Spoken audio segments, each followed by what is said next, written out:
beyond the world we know. I actually ended up in there by luck. I was actually working at a public relations firm in their in-house digital department. And we were doing, it was sort of burgeoning to do community work, but we were doing a lot of web production work. And I would say less than 6 months after I started, they were pitching to do the launch of the Microsoft Xbox back in 2000. So I've been around for a while. You know, I was young and I was a little bit more headstrong and direct, and I said, you know, I have some ideas about how this should be. You know, I play games, but you know, they listened to me, and I ended up being part of that team, and that's how it kicked off. But it was total luck. I've been working at Naughty Dog since 2008. So for Uncharted 2, Uncharted 3, The Last of Us Remastered, now the collection, Uncharted 4. It was really great to come join Naughty Dog at that time. I think it was, I really loved what they were doing with Uncharted and the PS3. I think it was one of the standout games at the time. When they called me up to join the company, I was really excited to see, you know, sort of what they were working on and how they were able to keep improving and iterating on it. I had no idea, basically how, you know, how driven and how intelligent and how sharp the entire studio is. Everyone there is working at a really high level, and it's a really collaborative environment. You know, it's a very flat structure, and even though those studios now grown to about over 200 people, it still feels very small. You're able to go talk to anybody about any aspect of what they're working on, you know, ask questions and improve.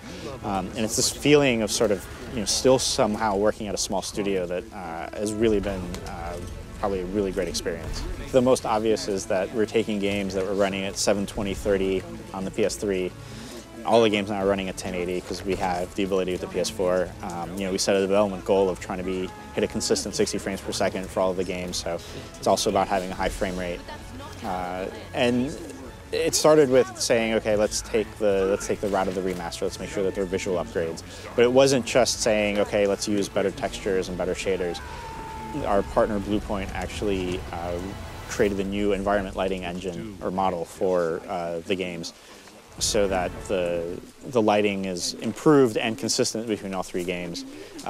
One of the things that I thought was really interesting that, you know, came early on in the cycle was like, we all sat together and we said, let's take this list of feedback, both good and bad, from game critics, from our community, from inside the studio, about all three games, and say, let's go line by line, and let's figure out which one of those that we can address in the collection. Some of them are improvements, some of them are, you know, we're just addressing fan feedback in terms of what they like so they could do more. So that was one of the most important things, and I think that, to us, ends up being the defining feature for us for the collection. It was like, let's take all of this, and so we ended up unifying some of the gameplay. We started unifying the look so that as you play through all three games, it's visually and mechanics-wise, it's a consistent experience for you. Well, we're really excited to release it next year. You know, we're glad to have a date out there so that our fans know when to expect it. We really think that the three games for the Uncharted collection will really give you a good introduction and background to all of the characters, so that when you play Uncharted 4, you're really seeing the evolution of Nathan Drake as a character and what he's gone through. Because I think with 4, you know, he's in a really unique situation, having his brother come back that he thought was dead and being pulled back into the world of treasure hunting and fortune hunting, and how that's a shadier world, and sort of see how he's being pulled between two types of family, his family with Elena, his family with his brother, and whether he really is just an adrenaline junkie, and seeing how all of that plays out, I think, is one of the most exciting things we have to show what our fans. This is how it will end. Sorry. Sully! We don't get to choose how we start in this life. Had to try. Real greatness